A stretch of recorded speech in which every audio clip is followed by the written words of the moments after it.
సందడి, చుక్కలలో సందడి, ఆకాశంలో సందడి, చుక్కలలో సందడి, వెలుగులతో సందడి, మిలమిల మెరిసే సందడి, వెలుగులతో సందడి, మిలమిల మెరిసే సందడి, బెత్లెహేములో సందడి, భద్రపాటలో సందడి, శ్రీయేసు పుట్టాడని, మహారాజు పుట్టాడని, బెత్లెహేములో సందడి. 1వ అధ్యాయంలో ఏముంటదంటే దాదాపుగా 42 తరాలు రాయబడి. చెప్పండి, ఏ తరాలు? యేసు ప్రభు వెనక్కి ఎన్ని తరాలు తల్లి? 42 తరాలు. అమ్మాయి, మీ అమ్మగారి పేరేంటి? అమ్మాచి అమ్మ. వాళ్ళమ్మ పేరు యేసు రక్తం జయ. చెప్పాలి. 2 తరాలకి వెనక్కి చెప్పండి మీరు ఎవరైనా. 2 తరాలు. 2. మా అమ్మ పేరు నాకు తెలుసు, మా అమ్మ వాళ్ళ అమ్మ పేరు నాకు తెలుసు, కానీ వాళ్ళ అమ్మ పేరు నాకు తెలియదు. ఎవరికి ఉన్న వాళ్ళకి 2-3 తరాల కంటే ఎక్కువ ఎవరికి. కానీ యేసు ప్రభు గురించి 42 తరాలు రాయబడింది. ఇన్ని తరాలనా చెప్పారండి. మత్తయి సువార్త 1వ అధ్యాయం చదివితే 14 తరాల గురించి ప్రత్యేకంగా రాసి 3-14 ఎంత? 42 తరాలు యేసు ప్రభు యొక్క వంశావళి గురించి రాయబడింది. స్తోత్రం చెప్పండి. గట్టిగా ప్రభుని మనం స్తుతించాలి. అర్థమైందా? ఎన్ని తరాలు? 42 తరాలు. దావీదు ఊరట. బెత్లెహేము దావీదు ఈ ముగింపులోకి వచ్చేస్తున్నాను. దావీదు ఊరు. బెత్లెహేము దావీదు ఊరు. ప్రజాసంఖ్య ప్రారంభించబడింది. ఆ ప్రజాసంఖ్యలో మీకు మాట చెప్తానండి. బైబిల్ గ్రంథంలో యేసేపు మరియ గర్భవతి అయింది. మరియ గర్భవతి అవడం మొదలుకొని ఆయన డెలివరీ అయ్యి ఆయన పెరిగే క్రమం మొత్తం కూడా దేవుడు తోడై ఉండి వాళ్ళతో మాట్లాడుతూ వాళ్ళ ముందుకు నడిపించాడు. స్తోత్రం హల్లెలూయా. దేవదూత ప్రవచనాలు నెరవేర్చబడుతూ అలాగే వచ్చాయి. మీరు చదవదు, బైబిల్ చదవదు. మొదటి ప్రజాసంఖ్య ప్రారంభించబడింది. మొదటి ప్రజాసంఖ్యలో వారి పేరు రాపించుకోవడానికి యేసేపు మరియ. మీకు ఒక మాట చెప్పనా? బైబిల్ ప్రకారంగా నీతిమంతుడు యేసేపు ఎవరట? నీతిమంతుడు. యేసుక్రీస్తు జనన విధం ఎట్లనగా ఎక్కడ రాయబడింది మాట? అమ్మా, మత్తయి సువార్తలోనా? మత్తయి సువార్త చదవండి అమ్మా.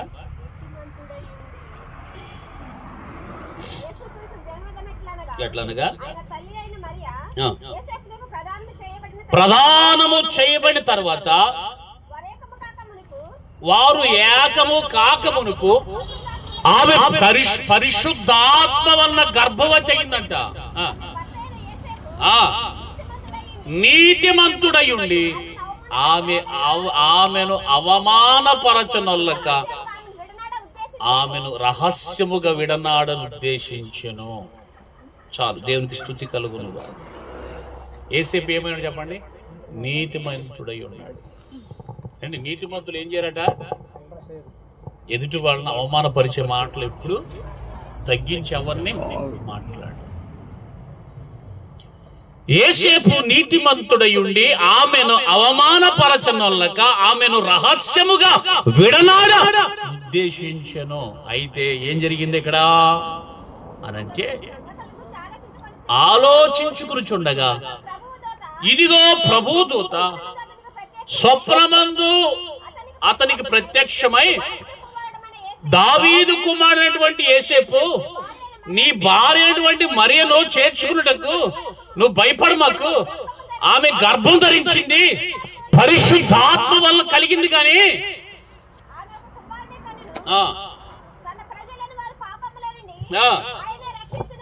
కనుక ఆయనకు యేసు అని పేరు పెడతావు. ఇదిగో కన్యక గర్భవతి కుమారుడు కనును. ఆమేన్. పెట్టుదురు స్తోత్రం చెప్పండి. అక్కడ ఏక వచ్చినాము, రెండోది బహువచనం. యేసేపు ఆయనకు నువ్వు యేసు అని పేరు పెడతావు. యేసు అంటే అర్థం తెలుసా? రక్షకుడు. ఆయనకి ఇమ్మానుయేలు అని పేరు పెడతారు. ఎవరు పెడతారు చెప్పాలి. ఇమ్మానుయేలు పేరు ఎవరు పెడతారు? మనం పెడతాం. స్తోత్రం చెప్పండి. ఎందుకు తెలుసా? దేవుడు మనకు తోడై ఉన్నాడు. స్తోత్రం చెప్పండి. దేవుడు మనకి చెప్పండి. దేవుని పిల్లలకు ఎవరు తోడున్నారు? దేవుడు మనకు. ఇవన్నీ ప్రవచనాలు. పిల్లలు గమనించాలి. యేసు ప్రభు పుట్టాడు అనేదానికన్నా యేసు ప్రభు వచ్చాడు. చెప్పండి ఏంటంట? ఎందుకు వచ్చా చెప్పండి? గొర్రెలకు జీవమునివ్వడానికి. ఎందుకు వచ్చాడంట? వారికి సమృద్ధి జీవనివ్వడానికి వచ్చాడు దేవుడు. బాప్తిస్మం ఇచ్చి ఆహ్వానంటాడు. ఇదిగో లోక పాప భారములు మోసుకుపోవడానికి వచ్చినటువంటి దేవుని గొర్రె పిల్ల. బైబిల్లో ఉండదు ఏంటి తెలుసా? ప్రియారా గమనించండి. ప్రజాసంఖ్య లూకా సువార్తలో ఉంటుంది. ప్రజాసంఖ్య ప్రారంభించబడింది. ఈ ప్రజాసంఖ్య ప్రారంభించబడిన తర్వాత వీళ్ళు బయలుదేరారు. ఎక్కడికి చూడండి. బైబిల్లో 2వ అధ్యాయము 4వ వచనం చదవ తల్లి. యేసేపు దావీదు వంశములోను గనుక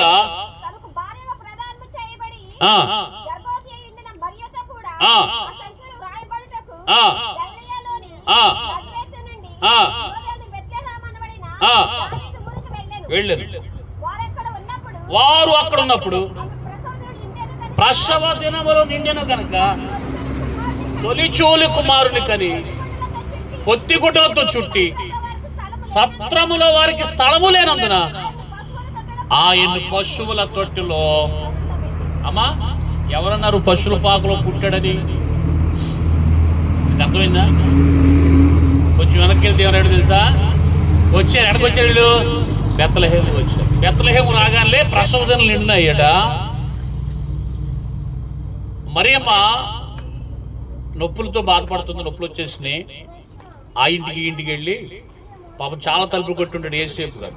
కానీ ఎవరు తలుపు తెరవలేదు. ఇక డెలివరీ అయిపోయింది. ఎక్కడ? బెత్లెహేములో డెలివరీ అయింది. అంటే ఇళ్లలో స్థలంలో, ఇళ్లలో ప్లేస్ లేనప్పుడు ఇంకెక్కడ ప్లేస్ లేనప్పుడు ఎక్కడ పుట్టుంటే యేసుప్రభు చెప్పండి? ఏదో రోడ్డు ప్రక్క అంటే ఎక్కడో ఒక చోట కనేసి. నేను అంటాను పిల్లరా, బైబిల్ అంటుంది మనల్ని ధనవంతులుగా చేయడానికి ఆయన దరిద్రుడికి ఈ లోకానికి వచ్చాడంట. ఒకటి నేను అంటాను, ఆయన అనుకుంటే ఈ ప్రపంచంలోనే మొదటి కోటేశ్వరుడి ఇంట్లో యేసుప్రభు పుట్టగలడు. స్తోత్రం కలుగును గాక. ఒకవేళ కానీ ఆయన కోటేశ్వరుగా పుట్టనుకోండి, మనం ఇలా దరిద్రుడిగా ఉండిపోయాడు. స్తోత్రం చెప్పాలా? మన దరిద్రం పోవాలంటే ఆయన దరిద్రాన్ని మొయ్యాలి. కాబట్టి ఆయన రోడ్డు ప్రక్కన అమ్మ ఇక్కడ మనలో ఎవరైనా సరే రోడ్డు ప్రక్కన పుట్టినోళ్ళు ఎవరున్నారు ఇక్కడ? కనీసం గవర్నమెంట్ హాస్పిటల్లో పుట్టినోళ్ళు, కనీసం గవర్నమెంట్ హాస్పిటల్లోనే పుట్టుంటాంగా మనం. ఇంట్లోనో లేకపోతే గవర్నమెంట్ హాస్పిటల్లోనో పుట్టుంటాంగా. స్తోత్రం కలుగును గాక. అవండి తలుపు కొడితే ఏ తలుపు తెరవలేదట. అప్పుడంట వెళ్ళాట సత్రంలో అడిగారంట, ఏంటి స్థలం ఉందని. సత్రం అంటే ఏంటో తెలుసా మీకు? ఇంతవరకు గొర్రెలు కాపర్లు ఏం చేసేవాళ్ళు?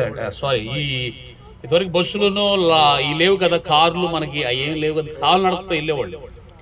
ఈ కాలు నడుపుతూ వెళ్ళేవాళ్ళు కొంతమంది ఏమో గాడిదల్ని, గుర్రాలని, ఒంటిల్ని ఏం చేసేవాళ్ళు అంటే వాటిని ఎక్కి వెళతా ఉండేవాళ్ళు. అంటే వాళ్ళు వెళతా ఉన్నప్పుడు ఇక్కడ చీకటి పడిపోయింది. ఇక్కడికి వచ్చేసరికి ఈ ఊరు వచ్చే వాళ్ళకి ఏమైపోయింది? చీకటి పడిపోయింది. ఈ చీకటి పడిపోయేసరికి పడిపోయింది. ఇక్కడికి వచ్చారు, ఇక్కడ చీకటి పడిపోయింది. పిల్లలు గమనించండి, స్తుతి కలుగునుగా. ఇక్కడ చీకటి పడిపోయింది. ఇప్పుడు ఇక్కడ ఏం చేయాలి? స్టేజ్ చేయాలి. ఏం చేయాలి? ఈ ఊర్లో స్టేజ్ చేయాలి. నైట్ నడవడానికి మనలాగా ఇప్పుడు సెల్ ఫోన్లు కానీ అవి కానీ టార్చ్లు వేసుకోవడానికి వెళ్ళడానికి సంథింగ్ ఏది లేదనమాట. నడవాలి. రోడ్లు లేని రోజులవి. ముళ్ళ పొదలు, గచ్చ పొదలు, రాళ్ళు, కొండలు, గుట్టలు దాటుకుని వెళ్ళాలి ప్రయాణం. ఓకేనా? అట్లాంటి వాళ్ళు ఉంటారు కదా, వాళ్ళు ప్రయాణం చేసుకుంటారు కదా, వాళ్ళు వచ్చినప్పుడు ఏం చేస్తారంటే ఈ సత్రం అని చెప్పి ఇక్కడ పశువుల పాక అని చెప్పించురా, అక్కడికి వచ్చేసరికి ఆ పశువుల పాకలో వాళ్ళు తీసుకొచ్చిన గుర్రాలు కానీ గాడిదలు కానీ వాళ్ళు తీసుకొచ్చినటువంటి వాళ్ళు ఎక్కి వాళ్ళు ప్రయాణం చేస్తారు తీసుకొచ్చినటువంటి వీటిని ఏం చేసేవాడంటే ఆ పశువుల పాకలో కట్టేసేవాడు. చెప్పండి, పశువుల పాకలో కట్టేసేవాడు. తర్వాత రెండోది ఏంటంటే ఈ సత్రం ఏదైతే ఉందో ఈ ప్రయాణాలు చేసేవాళ్ళు కదా, ఈ ప్రయాణాలు చేసేవాళ్ళకి మనం ఉంటాం దాన్ని ఏమంటామంటే ఊరికి ఏముంది, గుడివాడ వెళ్తే ఏమంటే మనం వెళుతున్న లాడ్జ్ ఉంటాయి, లాడ్జ్ అట్లాగే సత్రాలు ఉండేవి అనమాట. సత్రాలు అలాగ ఉండే ఏంటంటే ఆ గాడిదల గుర్రాలను కానీ అక్కడ కట్టేసేసి అక్కడ మేత వేసి, మేత ఉండేది అక్కడ మేత వేసి వీళ్ళు వచ్చేసి చేసేవాళ్ళు అంటే ఈ సత్రాల్లో ఉండి సత్రాల్లో వండుకోవడానికి ఉంటాయి కదా, ఏంటది గిన్నెలు, పొయ్యి పొలలు, రాళ్ళు, ఇవన్నీ అక్కడ పొయ్యిలు అవి ఉండేవి. వీటికి కొంత అమౌంట్ పే చేసి ఏం చేసేవాళ్ళు అంటే అక్కడ ఇవన్నీ సిద్ధం చేసుకుని ఆ నైట్ అంతా కూడా ఆ సత్రంలో ఉండి పొద్దున్న లేచి ఆ గేదెలకి పశువుల పాకలు ఉంచినందుకు ఆ గుర్రాలకు కానీ ఆ గాడిదలకు కానీ ఉంచినందుకుగా అక్కడ కొంత అమౌంట్ ఇక్కడ ఉన్నందుకు అమౌంట్ చెల్లించుకుని పొద్దున్న లేచి వెళ్ళిపోయేవాళ్ళు అనమాట. అది లెక్క. Praise the lord. అది సత్రం. కొంతమంది ఏమంటారంటే ఈ సత్రం ఎవరు కట్టించారంటే బోయాజు కట్టించాడు సత్రం అంటారు. ఎవరు కట్టించామని? బోయాజు కట్టించినటువంటి సత్రం. బోయాజు ఎవరు తెలుసా మీకు? చెప్పాలి. బోయాజు ఎవరు తెలుసా? రాహాబు అని వేసి ఉందా ఎరుకోపట్నంలో ఒక ఆవిడ ఉంది. ఇది నా గొంతులోకి వెళ్ళిపోయింది. ఇది సిగిల్ లేకపోయినా పర్లేదు మనకు. స్తోత్రం. హల్లెలూయా. సరే, అక్కడికి వెళ్ళొద్దండి, వెనక్కి నేను తీసుకెళ్ళను.